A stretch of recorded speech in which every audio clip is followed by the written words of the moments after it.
Most of us seek inspiration of some sort in life, whether it's for creative purposes or for motivation for self-improvement. In our faith community, I think some of us also seek inspiration of a spiritual nature. It's not a certainty that we seek, but a feeling, a sense that there are forces of goodness a little bigger than ourselves in the world. We seek a feeling of being supported in a web of life. I use the word seek here intentionally. Now, sometimes inspiration just comes to us.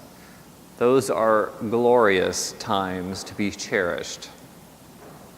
Other times, for months, maybe even for years, inspiration is more elusive.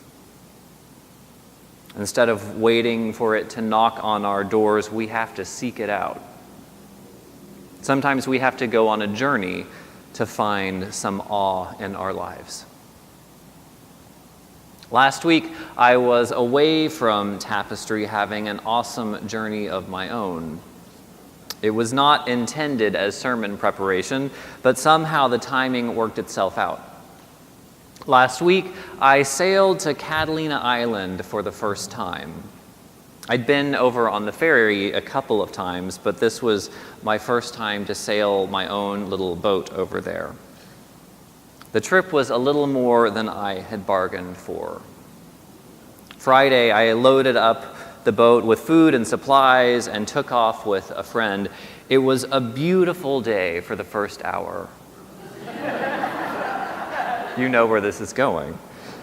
Once out at sea, the winds got stronger and stronger. Before long, they were blowing at 25 knots. That is manageable, but just barely. It was the strongest wind that I had ever sailed in, and it was a 7-hour trip. The bigger challenge was what the wind did to the water. My friend who was with me had the best description. He said it was like low-budget special effects, where someone just off of camera throws buckets of water onto the actors. For 7 hours, we sailed through buckets of cold, salt water with one eye on the compass. The sea was pretty rough. There wasn't the gentle bobbing. The Pacific Ocean is actually quite lovely. It's usually nice and gentle, but this was more of a unpredictable slamming as the boat came down over wave after wave. At some point, about halfway through, my friend actually got sick, into the wind, into an oncoming wave. It was exactly what you imagine. But he found some paper towels, and within minutes, we were laughing again. It was a terrible, awesome journey. In the midst of it, especially once you make it a few hours offshore in one direction, the only choice we had was to laugh at ourselves and to keep going. For 7 hours, it required pretty much my full attention to keep safe. And sometimes that kind of attention on something completely outside of your everyday life is a great way to clear your head. We arrived safely that evening in the harbor, and the stay at Catalina was really nice. I met a handful of new people, and the friend that sailed over with me took the ferry back. Another friend came on the ferry to join me for the sail home. The trip home Sunday was the exact opposite. The water was as smooth as a bathtub, and there was zero wind. Sailing without wind is not very exciting. Still, it was wonderful and exactly what I needed. The trip home took about 6 hours using the motor. It was 6 hours of staring at a compass and staring at the horizon and catching up with a friend, each of us napping here and there. You might call it boring. For me, it was just another piece of an awesome adventure. In the stillness and the slow speed, you get an even greater appreciation for the vastness of the ocean. I didn't find God out there. There were no prayers, yoga poses, mantras, or readings, but it was in many ways an exercise of reverence. I developed closer connections with friends and made new ones, and I was humbled by the power of nature and the vastness of the sea. And I was forced to concentrate on something completely different for hours. Large portions of it were terrible, and it was exactly what I needed. As Connie was telling us earlier, our Unitarian Universalist tradition lists 6 different sources for our shared faith. The first one, and I'll quote this, is direct experience of the transcending mystery and wonder, affirmed in all cultures, which moves us toward renewal of the spirits and an openness to the forces that create and uphold life. It's a little wordy, but it's a very good description of the ineffable that I think a lot of us have caught a glimpse of from time to time. The other 5 sources in our tradition name things that you can read about or study or go do. This one, though, requires a different approach than opening books. You can read about mystery and wonder, but that's not the same thing as experiencing it. It seems that this piece of our tradition requires not study or work, but reverence. Now, reverence is an incredibly loaded word. I'm still sometimes stunned when I hear the title Reverend used to describe myself. It sounds so serious. I felt a lot better about it this week when I realized that reverence is not the enemy of humor. The idea of irreverence, which I know a lot of you use revel in, leads us to a pretty bad understanding of what reverence actually is. For a lot of us, irreverence is boldness or being unrefined or boisterous. Irreverence is being unimpressed and unconcerned with pretensions. But all of those things are completely compatible with reverence. Reverence isn't the enemy of humor.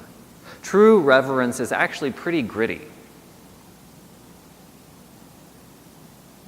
Also, I think the word and the idea of reverence is particularly useful for us as Unitarian Universalists, because it straddles both atheists and theists. It straddles the divide, because it stretches beyond the mundane but doesn't quite leap into sacred terminology. To revere is to regard as worthy of great honor, to admire profoundly and respectfully. Reverence doesn't require any particular notion of God or gods. It just suggests that some things in the world have intrinsic merit beyond the ordinary. Love and devotion, awe and wonder, all very enriching human feelings, all a part of reverence, can be manifest, whatever your theology or philosophical framework.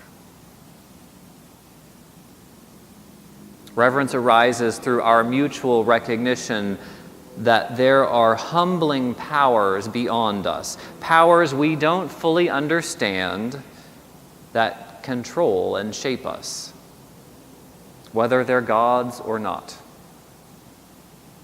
We definitely are not their equals. It's not the easiest thing to define, but reverence deserves some legitimate consideration.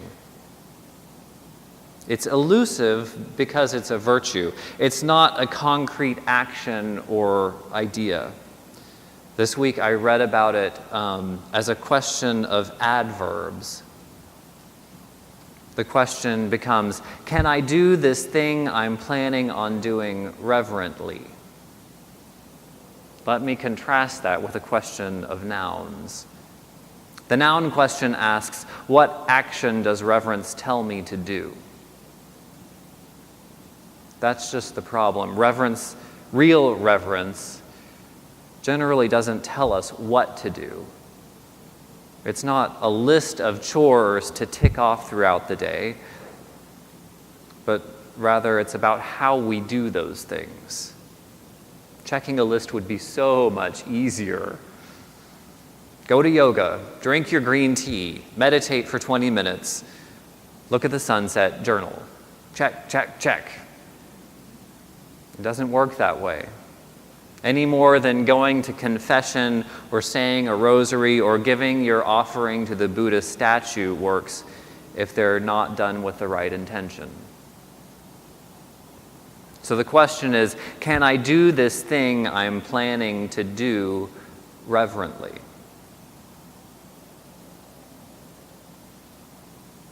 Our capacity for different virtues isn't set in stone.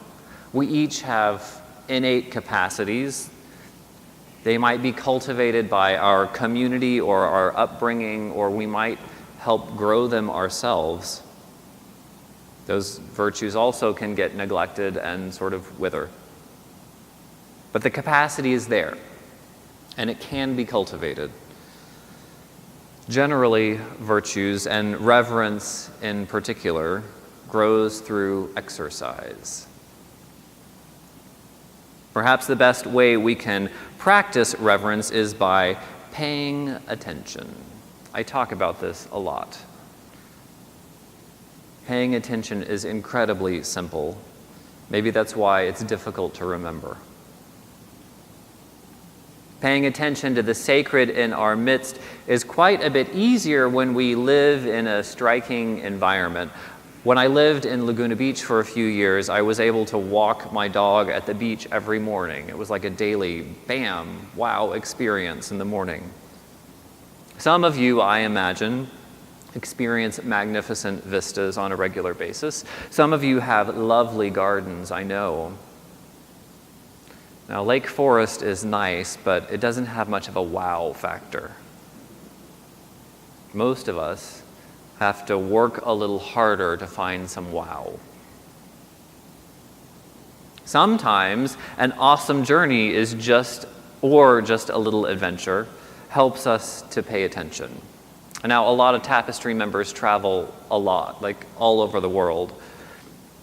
Part of that traveling is having your senses woken up by new food or different sights or different cultures.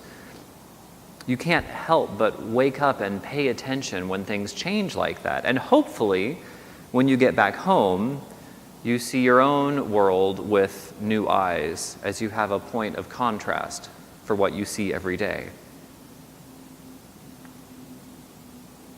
There are also some practices that require us to pay attention in a different way. Some of you quilt. Actually, Penny was knitting with me as I wrote some of this sermon. Some of you ride mountain bikes. Perhaps those things don't require your full attention, but they make you wake up in a different way. Staring at a compass and the horizon for 6 hours ended up being exactly the meditation that I needed last weekend.